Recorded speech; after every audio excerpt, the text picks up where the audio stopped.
Bago tayo mag-proceed sa ating video mga ka-idol, mag-subscribe muna tayo dito mga ka-idol. At saka i-click nyo na rin ang bell button para update kayo sa aking mga video. Maraming salamat mga ka-idol. Ito na po ang ating video. Ayan, go ahead na po tayo mga ka-idol. Siguro ang ilan sa atin, pag naririnig ang salitang UFO, ang unang pumapasok sa isip natin, ito ay mga alien, ET o mga predator sa mga palabas na napapanood natin. Disclaimer lang muna tayo pag sinabing UFO, ito yung sinasabing unidentified flying object o sa Tagalog, ito yung mga bagay na lumilipad na hindi natin nalaman, hindi natukoy o hindi mapaliwanag na bagay. May ganyan bagay ang nasagupan ng Air Force ng Iran ilang taon na nakakalipas. September 19, 1976, Tehran, Iran. Alas 12:30 ng hating gabi. Ang langit ay maliwalas dahil wala masyadong ulap na mga oras na yun. Kitang-kita mga bituin sa langit. Yung mga tao paruot pa rito sa paglalakad at yung iba naman ay pauwi na ng bahay nila. Nang may bigla na lang lumitaw na napakaliwanag na bagay sa langit. Nakita ito ng mga residente ng Tehran. Nagtatalo-talo pa sila kung hot air balloon ba yun o helicopter. Pero napagtanto nila na hindi to helicopter o hot air balloon. At pinagtataka nila, ngayon lang sila nakakita ng ganung bagay. Ang bagay na ito ay napakaliwanag na talaga masisilaw ka pag tinitigan mo ito. Tapos nakasteady lang ito sa langit na animoy palutang-lutang lang na para bang may hinahanap sa baba. Sa sobrang takot ng mga residente, hindi na sila nagsayang ng oras at tinawagan nila ang malapit na airport sa kanila at ito ang Mehrabad Airport. Rineport nila na may isang malaking bagay na maliwanag na palutang-lutang sa langit. Kaso ang problema ng airport na ito, ang radar nila ay inaayos pa. Kaya ang ginawa ng mga tauhan ng airport, ang tinawagan nila ay ang Cherokee Air Force para ipacheck ang nasabing bagay. Ang base ng Air Force ay 275 kilometers ang layo mula sa Tehran. Nung matanggap nila ang tawag mula sa airport, dali-dali nilang chinek ang radar nila kung may nakapasok ba na kakaibang aircraft sa langit ng Tehran. Kaso pati ang radar nila ay walang nasasagap na kakaiba.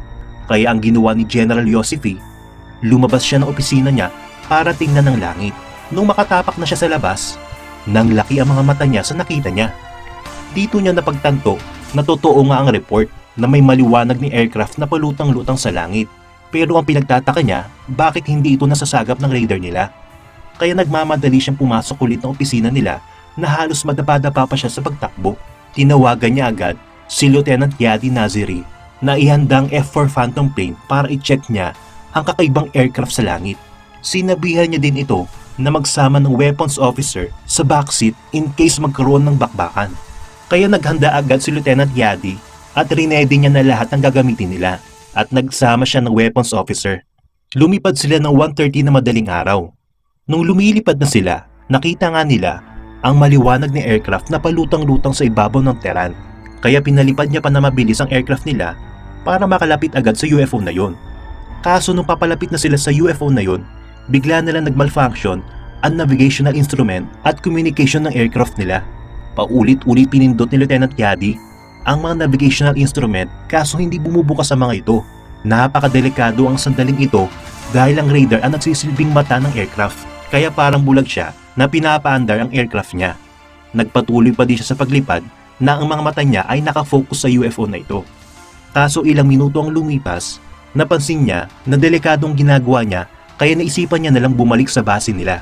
Nung nakalayo na siya sa UFO, bigla namang gumana ulit ang mga navigational instrument niya. Dito niya naisip na baka may electronic jammer ang UFO na ito.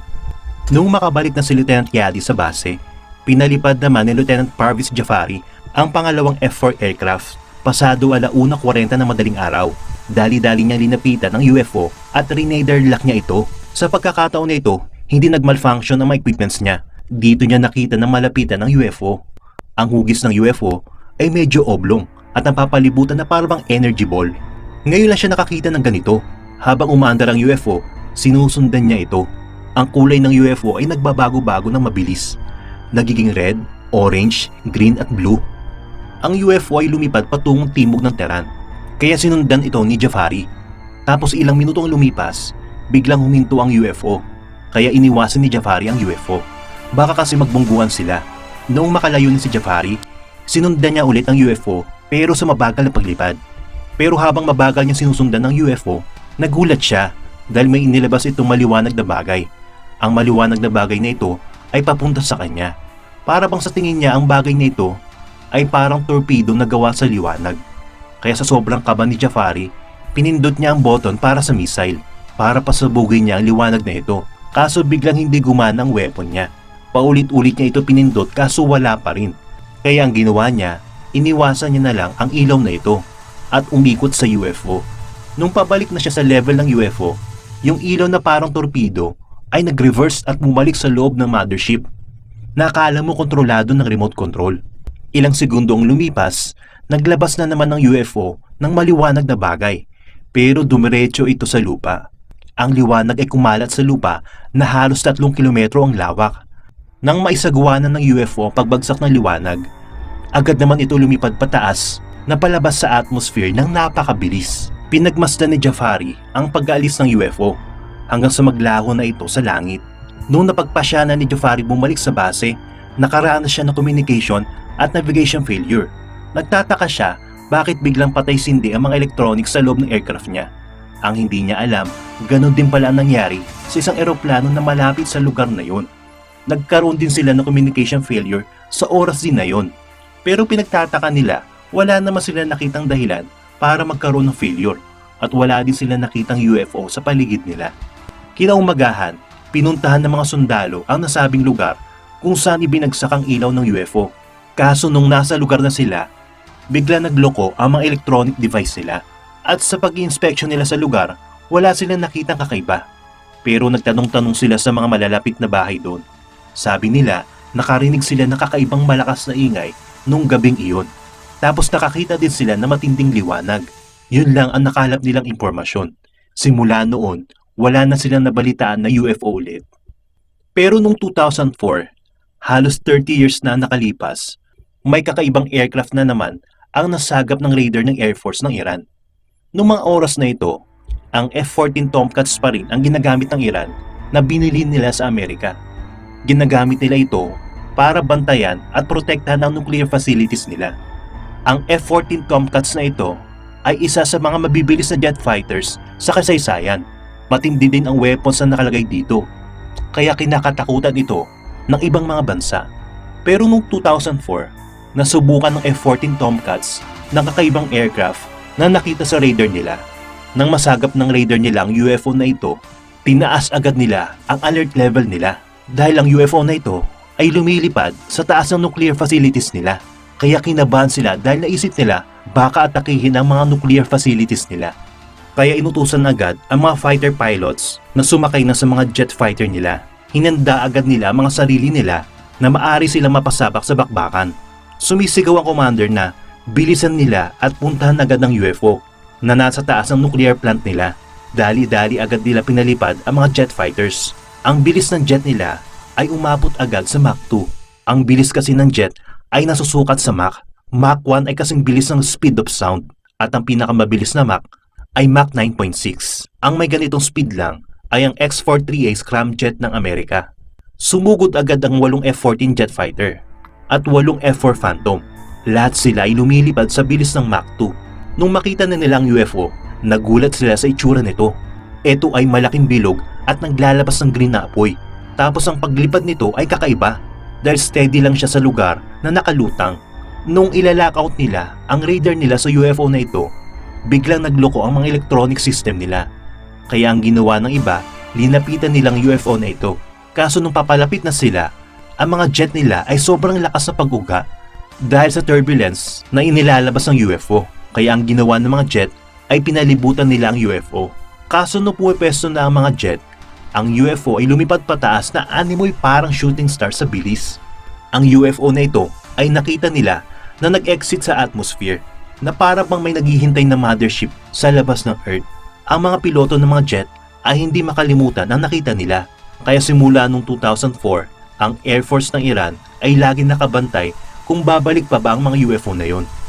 Noong 2012, may namataan na namang isang UFO na palutang-lutang sa airspace ng Iran. Sa una, hindi ito nakita ng radar nila. Pero ilang minuto ang lumipas, tumunog na ang radar.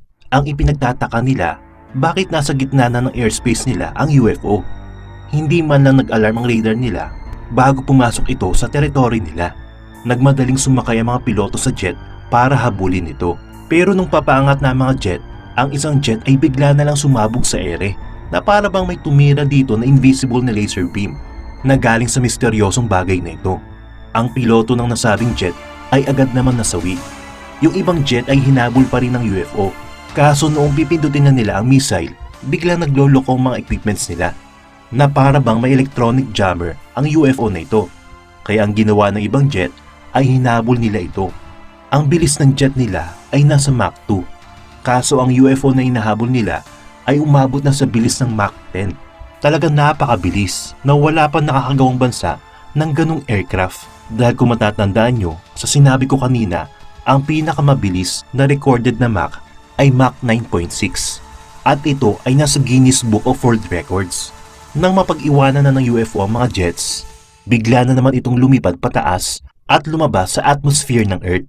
Ito na ang pangatlong pagkakataon na natakasan sila ng UFO. Dito na nagduda ang mga Iranians. Dahil may kutob na sila kung sino ang gumagawa nito. Ang hinala nila, isang bansa lang ang gumagawa nito. At ang bansang ito ay nang i-spy lang sa Iran dahil sa mga nuclear facilities nila. At base sa pag-aaral ng Russia at ng Iran, base sa mga katangian ng UFO na ito, ang United States of America ang may gawa nito. At ang tawag ng Russian Army dito ay US intelligence drones. Pero madaming tanong ang bumalot sa isip ko. Kung US nga ang may gawa nito, bakit kailangan pa nilalagyan ng iba't ibang kulay ang drone nila? Bakit kailangan maliwanag ito? Eh di papalpak sila sa pang-ispiha sa Iran dahil makikita sila ng Iranian Air Force.